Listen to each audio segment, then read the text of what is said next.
ಜೀವನದಲ್ಲಿ ಇಂಥ ಸುಂಟರ್ ಗಾಡಿ ನೋಡಿರ್ಲಿಲ್ಲ.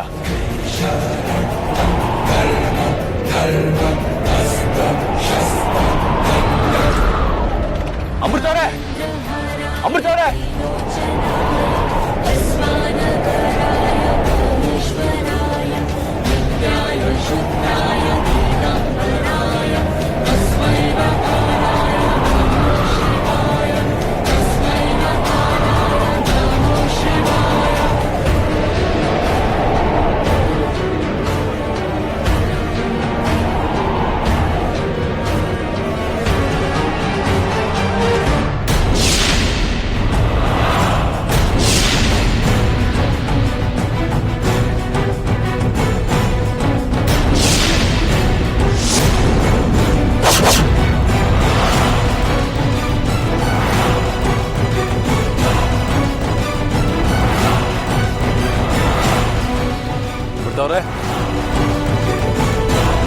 ಬಿಡ್ತಾವ್ರೆ.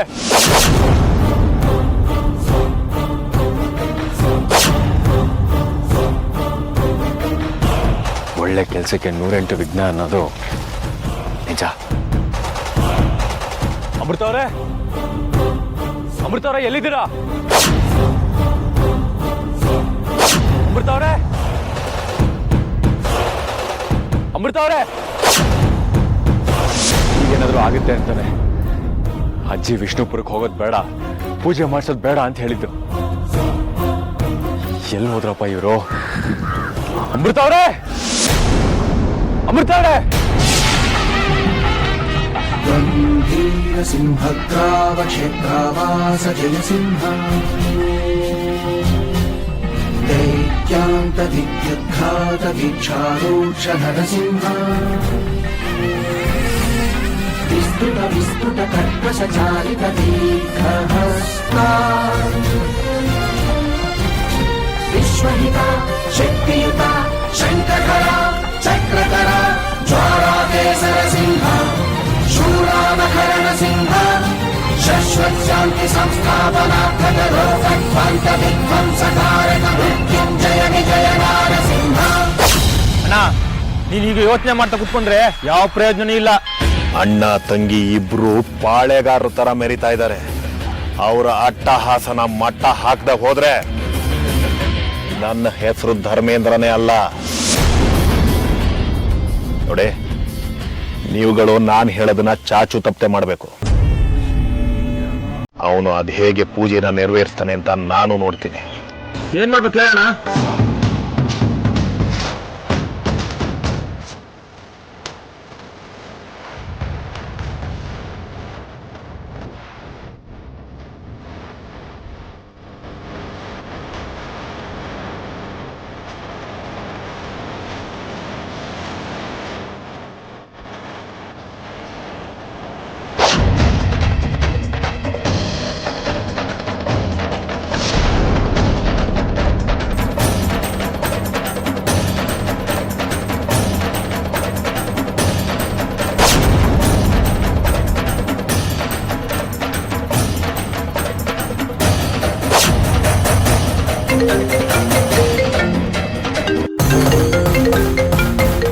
ಅಜ್ಜಿ ಫೋನ್ ಮಾಡ್ತಾ ಇದಾರಲ್ಲಪ್ಪ.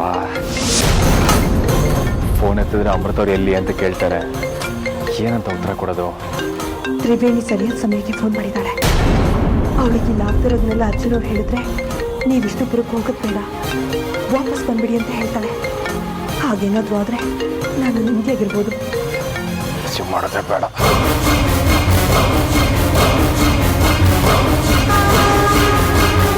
ಏನಿವ್ರು ಇಷ್ಟು ಸಲ ಫೋನ್ ಮಾಡಿದ್ರು, ಇವನು ಫೋನೇ ಎತ್ತಾ ಇಲ್ವಲ್ಲ.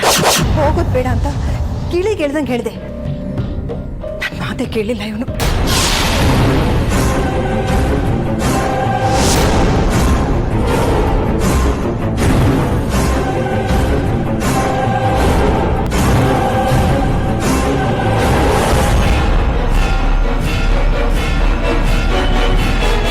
ನೋಡು, ಅವರೆಲ್ಲ ದೇವಸ್ಥಾನ ಬಾಗಿಲು ತೆಗೆದೊಳಗಡೆ ನಾವು ನಮ್ಮ ಕೆಲಸ ಮುಗಿಸಿ ಇಲ್ಲಿಂದ ಹೊರಗೋಗ್ಬೇಕು. ಸರಿ ನಡಿ.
ಅಜ್ಜಿ ಇಷ್ಟೊಂದ್ಸಲ ಕಾಲ್ ಮಾಡ್ತಾ ಇದ್ದಾರೆ, ರಿಸೀವ್ ಮಾಡಲಿ ಅಂದ್ರೆ ಆತಂಕ ಪಡ್ತಾರೆ.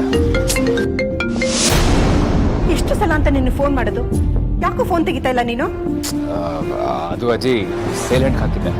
ಸರಿ ಸರಿ, ಏನೂ ಅಪಾಯ ಇಲ್ಲ ತಾನೇ? ಏನೂ ಇಲ್ಲ, ಏನಿಲ್ಲ. ಅಮೃತ ಎಲ್ಲಿ?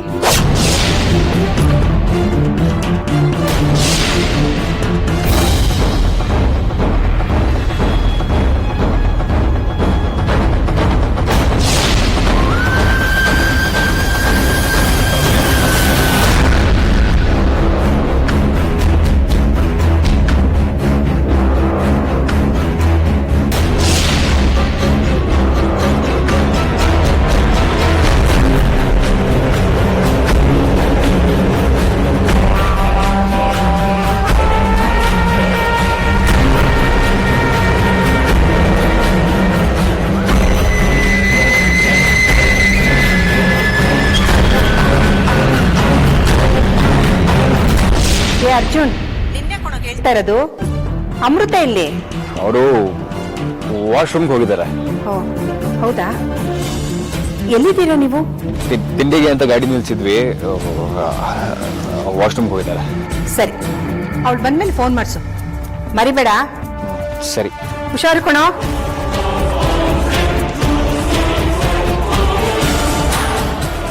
ಎಲ್ಲಿ ಹೋದ್ರಪ್ಪ ಇವರು? ಅಯ್ಯೋ, ಇವ್ರ ಜೊತೆಯಲ್ಲಿದ್ರೆ ನಾನು ವಿಷ್ಣುಪುರಕ್ಕೆ ಹೋಗ್ಲೇಬೇಕಾಗತ್ತೆ. ಸದ್ಯಕ್ಕೆ ನನಗಿರೋ ಒಂದೇ ಒಂದು ದಾರಿ ಅಂದ್ರೆ ಶಿವಳಿನ ಮರೆಯಾಗೋದು.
ಏನಾಯ್ತು?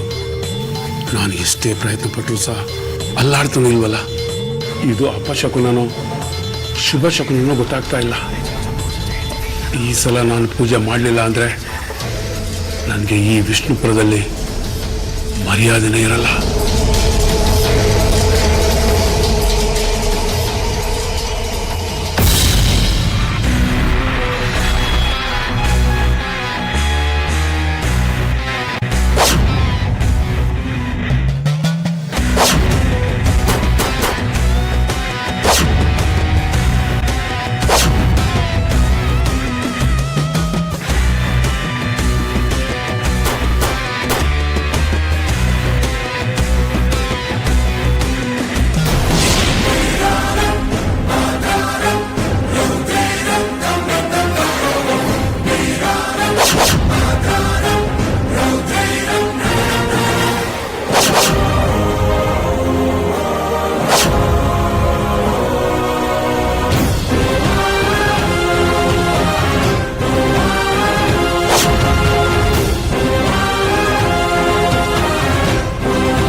ಏನಾಗ್ತಾ ಇದೆ?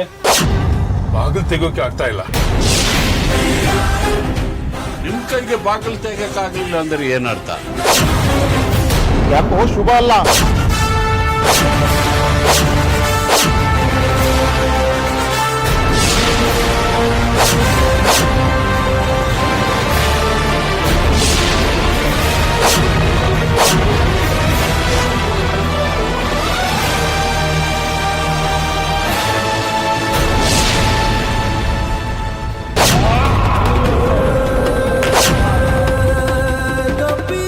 ನಾನು ಬಾಗಿಲು ತೆಗಿಲಿಲ್ಲ ಅಂದ್ರೆ ಎಲ್ಲರ ಮುಂದೆ ನನ್ನ ಮಾನ ಮರ್ಯಾದೆ ಹೋಗುತ್ತೆ. ಗರುಡದೇವ, ಹೇಗಾದ್ರೂ ಮಾಡಿ ಇದರಿಂದ ನೀನೇ ನನ್ನ ಕಾಪಾಡಬೇಕು.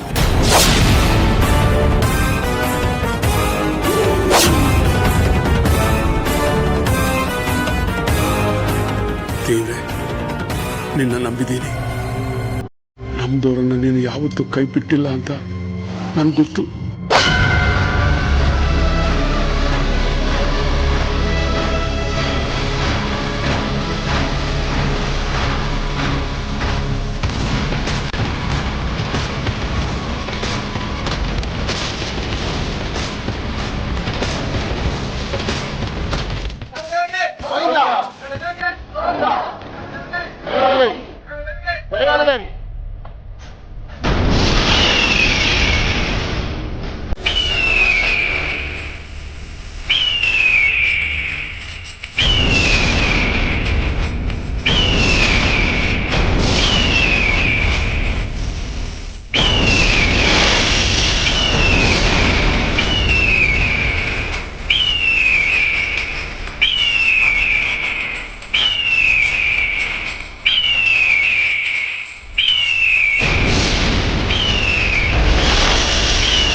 ಶೇಷ ನೀನಾ?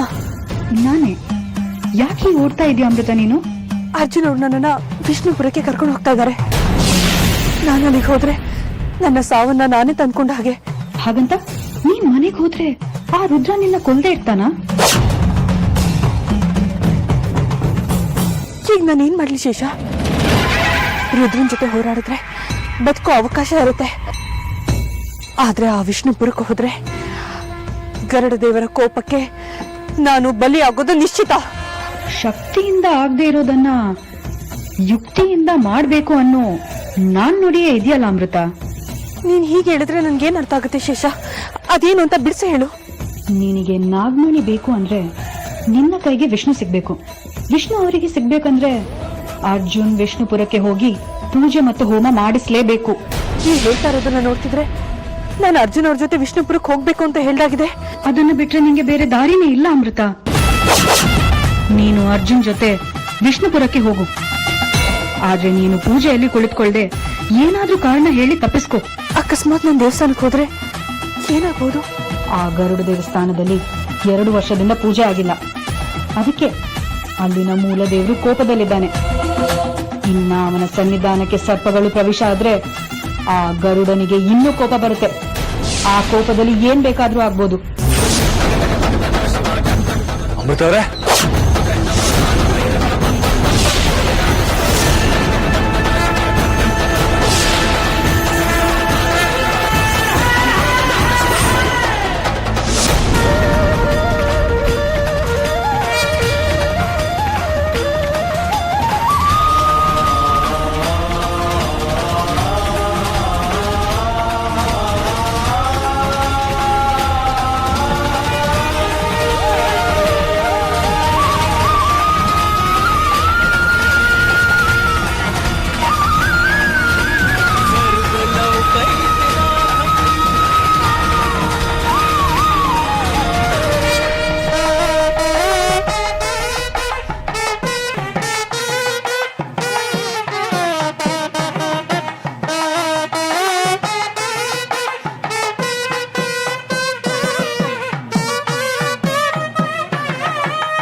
ಈ ವರ್ಷ ಯಾವುದೇ ಅಡೆತಡೆ ಇಲ್ಲದೆ ಪೂಜೆ ಸಾಂಗವಾಗಿ ನಡೆಯುತ್ತೆ. ಇದರಲ್ಲಿ ಯಾವುದೇ ಅನುಮಾನ ಬೇಡ. ಗರುಡ ದೇವರಿಗೆ, ಗರುಡ ದೇವರಿಗೆ.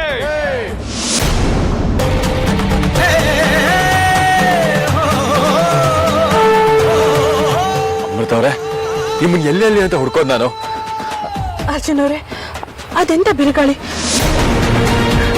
ಅಂತ ಬಿರುಗಾಳಿನ ನನ್ನ ಜೀವನದಲ್ಲಿ ಯಾವತ್ತೂ ನೋಡಿರ್ಲಿಲ್ಲ. ಆ ಧೂಳಿಗೆ ನಾನು ಎಲ್ಲಿದ್ದೀನಿ ಅಂತಾನೆ ಗೊತ್ತಾಗ್ಲಿಲ್ಲ ನನಗೆ. ನಿಮ್ಮನ್ನು ಹುಡುಕಿ ಹುಡುಕಿ ಸಾಕಾಗೋಯ್ತು. ಯಾವ ಕೇಡುಗಾಲಕ್ಕೆ ಅಂತ ಭಯಂಕರವಾದ ಸುಂಟರ್ ಗಾಳಿ ಬಂದು ನಮ್ಮಿಬ್ಬರನ್ನ ದೂರ ಮಾಡ್ತೋ ಏನೂ ಗೊತ್ತಿಲ್ಲ. ಸ್ವಲ್ಪದ್ರಲ್ಲೆಲ್ಲ ಮುಗೀತಲ್ಲ, ಅದೇ ಸಮಾಧಾನ. ಬನ್ನಿ ಹೋಗೋಣ.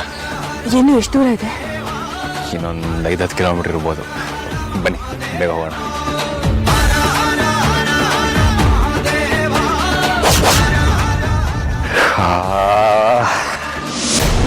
ಕಾರ್ ಬೇರೆ ಸ್ಟಾರ್ಟ್ ಆಗ್ತಾ ಇಲ್ಲ. ಇನ್ನೊಂದ್ಸರಿ ಪ್ರಯತ್ನ ಮಾಡಿ ನೋಡಿ.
ಯಾರಿಗೆ ಯಾವ ಯೋಗ್ಯತೆ ಯಾವ ಅರ್ಹತೆ ಇದೆ ಅನ್ನೋದನ್ನ ತಿಳ್ಕೊಂಡು ಅದಕ್ಕೆ ಆಸೆ ಪಡ್ಬೇಕು.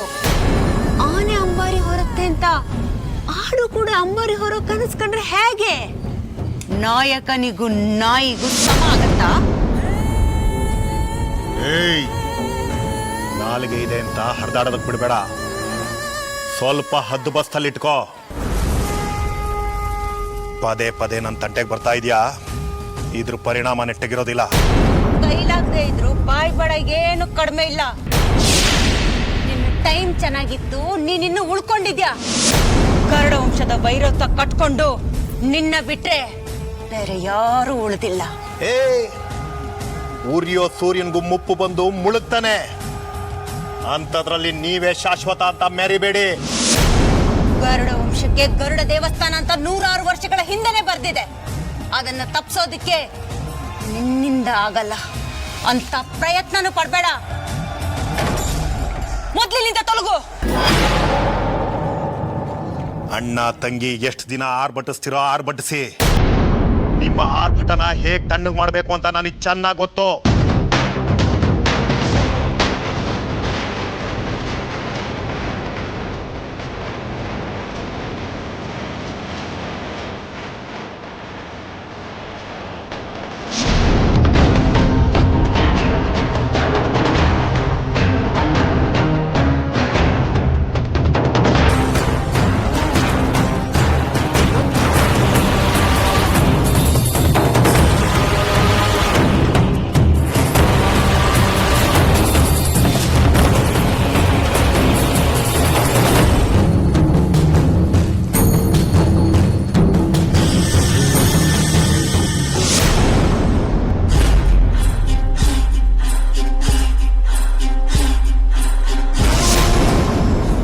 ಹೆಜ್ಜೆ ಹೆಜ್ಜೆಗೂ ನಾನು ಎಚ್ಚರಿಕೆಯಿಂದ ಇರಬೇಕು. ಅಮೃತವ್ರೆ, ಯಾಕೋ ಆತಂಕದಲ್ಲಿರೋ ಹಾಗಿದೆ? ನನ್ನ ಆತಂಕ ಇಲ್ಲ, ನಮ್ಮ ಮನೆ ಬಗ್ಗೆನೇ. ಮನೆಯವ್ರ ಬಗ್ಗೆ? ಹೌದು, ಮಾವ ಮನೇಲಿಲ್ಲದೆ ಮನೆಯೆಲ್ಲ ಖಾಲಿ ಖಾಲಿ ಅನ್ನಿಸ್ತಿದೆ. ನನ್ನ ಮನ್ಸಲ್ಲಿ ಏನು ನೋಡ್ತಾ ಇದೆಯೋ ನಿಮ್ಮ ಮನ್ಸಲ್ಲೂ ಅದೇ ಇದೆ ರೀ. ಏನಾಗುತ್ತೋ ಬಿಡುತ್ತೋ ಅಪ್ಪ ಮನೆಗೆ ಬಂದರೆ ಸಾಕು. ನಾನು ಅದಕ್ಕೆ ಕಾಯ್ತಾ ಇದ್ದೀನಿ ಅರ್ಚನವ್ರೆ. ಮಾವ ಮನೆಗೆ ಬಂದರೆ ಸಾಕು. ಮಾವ ಮನೆಗೆ ಬಂದರೆ ಆಗ ನಮ್ಮ ಮನೆ ತುಂಬಿದ ಮನೆ ಅಂತ ಅನಿಸ್ಕೊಡುತ್ತೆ. ಅಮೃತವ್ರೆ, ನೀವು ನಮ್ಮ ಮನೆಗೆ ಹೇಳಿ ಮಾಡಿಸಿದ್ರು ಸಾಕಂತೆ. ಹಾಂ, ಹಾಗೆ ನಡೆದಿದ್ದ ಘಟನೆನ ಅಜ್ಜಿ ಹತ್ರ ಹೇಳ್ಬೇಡಿ. ಇದೇ ದೊಡ್ಡ ಅಪಶಕುನ ಅಂತ ಅಲ್ಲಿಗೆ ಬಂದರೂ ಬಂದ್ಬಿಡ್ತಾರೆ. ಇಲ್ಲ ಅಂತಂದರೆ ವಿಷ್ಣುಪುರಕ್ಕೆ ಹೋಗೋದೇ ಬೇಡ, ವಾಪಸ್ ಬನ್ನಿ ಅಂತಂದ್ರು ಅಂತಾರೆ. ಇಲ್ಲ ಅರ್ಚನವ್ರೆ, ನಾನು ಯಾರಿಗೂ ಹೇಳೋದಿಲ್ಲ.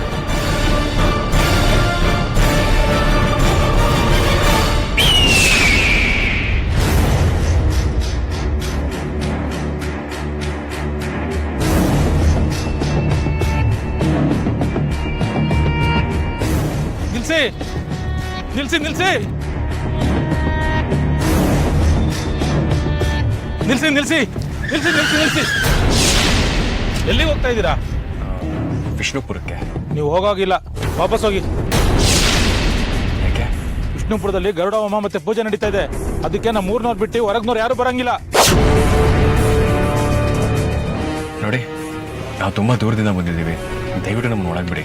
ಹೊರಗ್ದವ್ರನ್ನ ಯಾರು ಬಿಡಬಾರ್ದು ಅಂತ ಹೇಳ್ಬಿಟ್ಟು ನಮ್ಮ ಸೌಕರ್ಯರು ಮತ್ತೆ ಪಂಚಾಯತಿ ಮುಖಂಡರು ನಮಗೆ ಆಜ್ಞೆ ಮಾಡಿದ್ದಾರೆ. ಅದ್ರ ಪ್ರಕಾರನೇ ನಾವು ನಡಿಬೇಕು. ನಿಮ್ಮನ್ನ ಒಳಗ್ ಬಿಡಕ್ಕಾಗೋದಿಲ್ಲ, ಓಡಿ.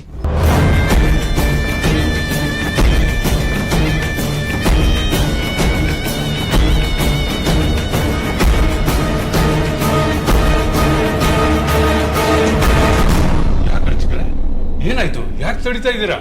ಅದಕ್ಕೊಂದು ಬಲವಾದ ಕಾರಣ ಇದೆ. ಬಲವಾದ ಕಾರಣ ಏನದು? ಮೊದಲು ಊರು ಗಡಿಗೆ ಮತ್ತೆ ಊರ ಹೆಬ್ಬಾಗಿಲಿಗೆ ರಕ್ಷಾಬಂಧನ ಆಗಬೇಕು. ಅರ್ಚಕ್ರೆ, ನೀವೇನು ಹೀಗೆ ಹೇಳ್ತಾ ಇದ್ದೀರಾ?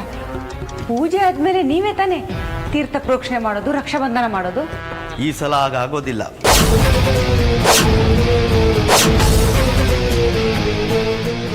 ಯಾಕೆ? ಹೋದ ಸಲ ಹೊರಗಿಂದ ಬಂದ ಜನರಿಂದ ನಮ್ಮ ಪೂಜೆ ಅರ್ಥಕ್ಕೆ ನಿಂತಿದ್ದು.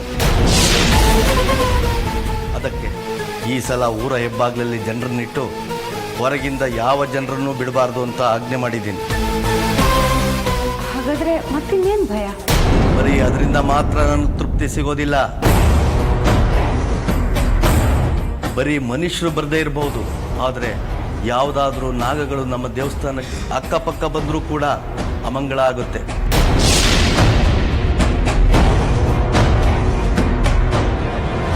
ಅದಕ್ಕೆ ಏನ್ ಮಾಡ್ಬೇಕೀಗ? ಊರ ಗಡಿ ಸುತ್ತ ಹಾಗೆ ಊರ ಹೆಬ್ಬಾಗ್ಲಲ್ಲಿ ಹೋದ ವರ್ಷದ ಗರುಡ ಹೋಮದ ಭಸ್ಮನ ರಕ್ಷಾ ಕವಚ ಹಾಕಬೇಕು. ಆಗ ಯಾವ ನಾಗಗಳು ಸಹ ನಮ್ಮ ಊರಿಗೆ ಬರೋದಿಲ್ಲ. ಈ ಸಲದ ನಮ್ಮ ಪೂಜೆ ಯಾವ ವಿಘ್ನವೂ ಇಲ್ಲದೆ ಸಾಂಗವಾಗಿ ನಡೆಯುತ್ತೆ. ನೀವು ಹೇಳ್ತಾ ಇರೋದು ಸರಿಯಾಗೇ ಇದೆ. ಹೋಗಿ ಹಾಕಿ ಬನ್ನಿ. ಆಮೇಲೆ ಗರ್ಭಗುಡಿಯ ಬಾಗಿಲು ತೆಗೆದು ಪೂಜೆ ಮಾಡಿದ್ರಾಯ್ತು. ಹೌದು, ಆ ಭಸ್ಮ ಎಲ್ಲಿದೆ? ಇಲ್ಲೇ ಇದೆ, ತರ್ತೀನಿ.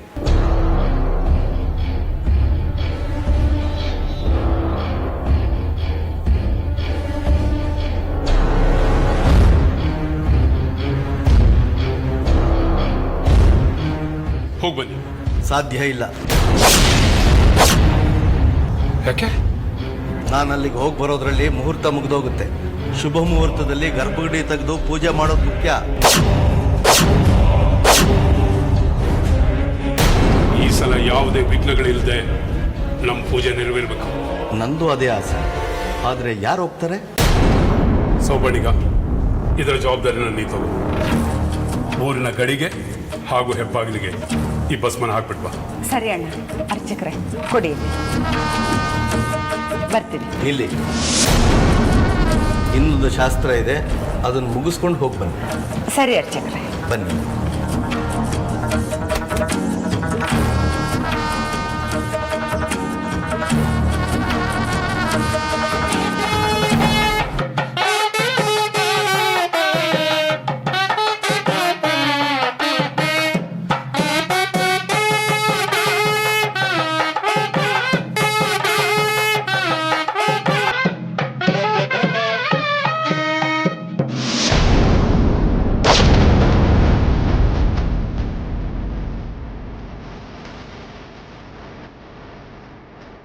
ಅರ್ಚಕರೇ, ಏನಿದು?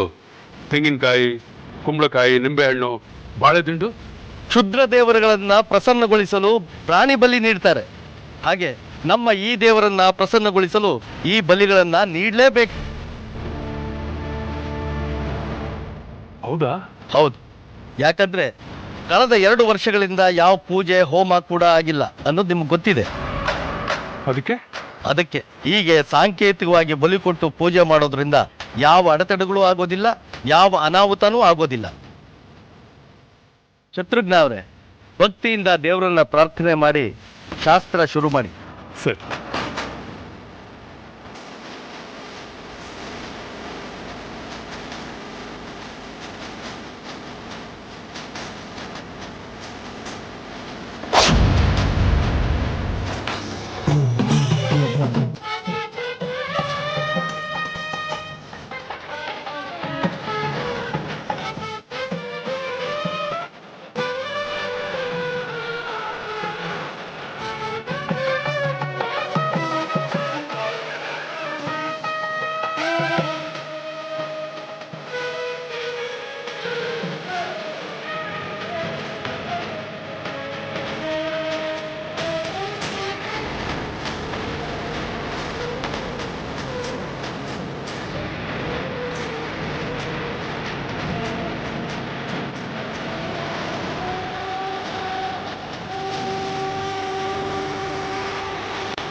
ಗರ್ಭಗುಡಿ ಬಾಗಿಲು ತೆಗೆದು ದೇವ್ರ ದರ್ಶನ ಮಾಡ.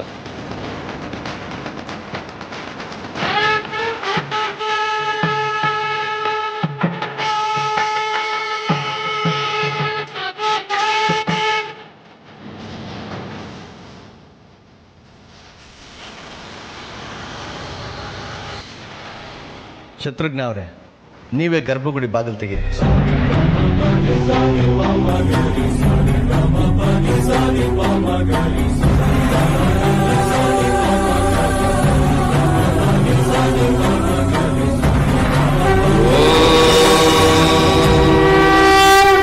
तत्पुरुषाय विद्महे सुवर्णपक्षाय धीमहि तन्नो गरुड प्रचोदयात्. ಅರ್ಚಕರೇ, ಈ ಸಲ ಏನೇ ಅಡ್ಡಿ ಆತಂಕ ಬಂದ್ರು ನಮ್ಮ ಪೂಜೆ ಹೋಮ ಸಾಂಗವಾಗಿ ನೆರವೇರುತ್ತೆ. ಹಾಗಂತ ನನ್ನ ಒಳ ಮನಸ್ಸು ಹೇಳ್ತಾ ಇದೆ.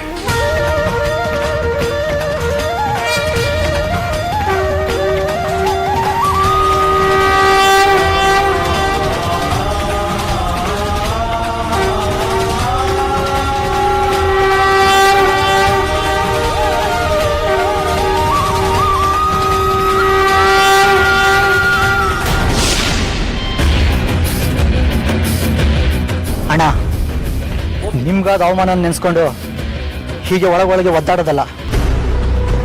ಅವ್ರಿಗೇನಾದ್ರೂ ತಕ್ಕ ಶಾಸ್ತಿನ ಮಾಡಲೇಬೇಕು. ಅದೇ ಸಮಯಕ್ಕೋಸ್ಕರನೇ ನಾನು ಕಾಯ್ತಾ ಇರೋದು.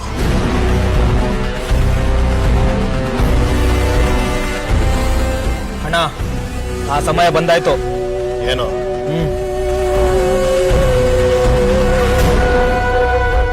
ಆ ಸೌಪರ್ಣಿಕ ಗರುಡ ಬಸ್ಮನ ರಕ್ಷ ಕಾಚು ತರ ಊರಿಗೆಲ್ಲ ಗೆರೆ ಹಾಕಕ್ ಹೋಗ್ತಾ ಇದ್ದಾಳೆ. ಅಕಸ್ಮಾತ್ ಅವಳೇನಾದ್ರೂ ಊರ್ ಸುತ್ತಮುತ್ತ ಊರಿನ ಹೆಬ್ಬಾಗ್ಲಿಗೆ ಭಸ್ಮನ ಹಾಕ್ಬಿಟ್ರೆ ನಮ್ಮೂರೊಳಗಡೆಗೆ ಯಾರು ಬರೋದಕ್ಕಾಗಲ್ಲ. ಆಗ ಪೂಜೆ ಹೋಮ ಎಲ್ಲ ನಿರ್ವಿಘ್ನವಾಗಿ ನಡೆದು ಹೋಗುತ್ತೆ. ಅಕಸ್ಮಾತ್ ಅವನು ಅಂದ್ಕೊಂಡ ಹಾಗೆ ಆಗೋದ್ರೆ ಈಗ ಪಾಳೆಗಾರನ್ ತರ ಮೆರಿತಾ ಇರೋನು ಮುಂದೆ ಚಕ್ರವರ್ತಿ ತರ ಹಾರಾಡೋದಕ್ಕೆ ಶುರು ಮಾಡ್ತಾನೆ. ಆಗೋದಕ್ಕೆ ಬಿಡೋದಿಲ್ಲ. ಅವಳಿಗೆ ಆ ಭಸ್ಮನ ಹಾಕೋದಕ್ಕೆ ಬಿಡೋದಿಲ್ಲ. ಏಯ್ ಬಂದ್ರ,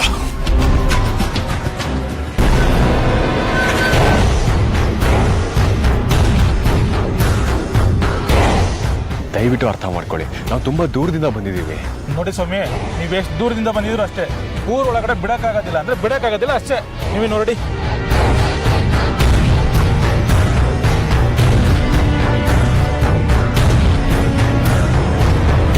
ಅರ್ಜುನ್ ಅವರೇ, ಅವ್ರು ಊರೊಳಗಡೆ ಬಿಡಲ್ಲ ಅಂತ ಹೇಳ್ತಿದ್ದಾರಲ್ವಾ?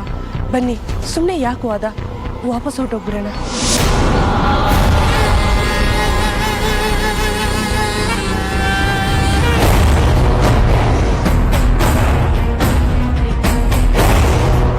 ನೋಡಿ, ಅಷ್ಟು ದೂರದಿಂದ ಇಲ್ಲಿವರೆಗೂ ಬಂದಿದ್ದು ಸುಮ್ಮನೆ ಬರಿಗೈಲಿ ಹೋಗೋದಕ್ಕಲ್ಲ. ಹೇಗೆ ಒಳಗೆ ಬಿಡೋದೇನೋ ನಾನು ನೋಡ್ತೀನಿ.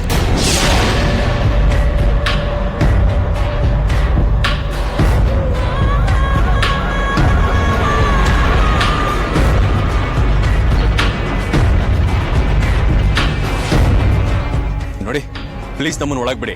ನೀವೆಷ್ಟೇ ಬೇಡ್ಕೊಂಡ್ರು ಸುಂಕ್ತನ್ ಮುಂದೆ ಸಂಕಟ ಹೇಳ್ಕೊಂಡಂಗೆ.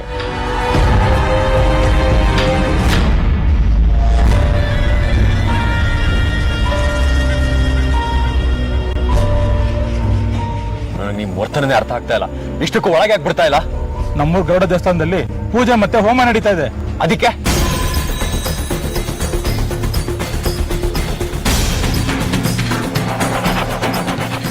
ನಮ್ಮೂರ್ ಜನ ಬಿಟ್ಟು ಹೊರಗಡೆ ಯಾರು ಬರಂಗಿಲ್ಲ, ಅದು ನಿಯಮ. ನೀವೇ ನೋಡಿ. ಅಲ್ಲ ರೀ, ದೇವಸ್ಥಾನದಲ್ಲಾಗ್ಲಿ ಎಲ್ಲೇ ಆಗ್ಲಿ ಯಾವ ಪೂಜೆ ನಡೆದ್ರು ಎಲ್ಲರೂ ಬಂದು ಭಾಗವಹಿಸಿ ದೇವರ ಅನುಗ್ರಹಕ್ಕೆ ಪಾತ್ರರಾಗಿ ಅಂತ ಕೇಳ್ಕೊತಾರೆ.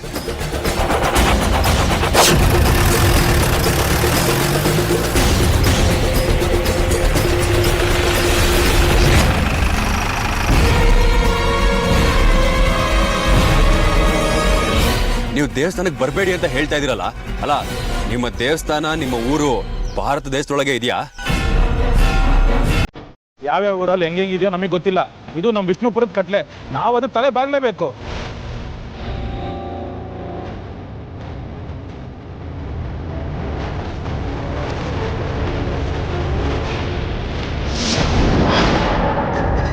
ನೋಡಿ, ಸುಮ್ಮನೆ ನಮ್ಮ ಸಮಯನ ವ್ಯರ್ಥ ಮಾಡ್ಬಿಡಿ. ಮೊದಲು ಹೊರಡಿ ಇಲ್ಲಿಂದ. ನೀವು ಹೇಳಿದ್ನೆ ಮತ್ತೆ ಮತ್ತೆ ಹೇಳಿ.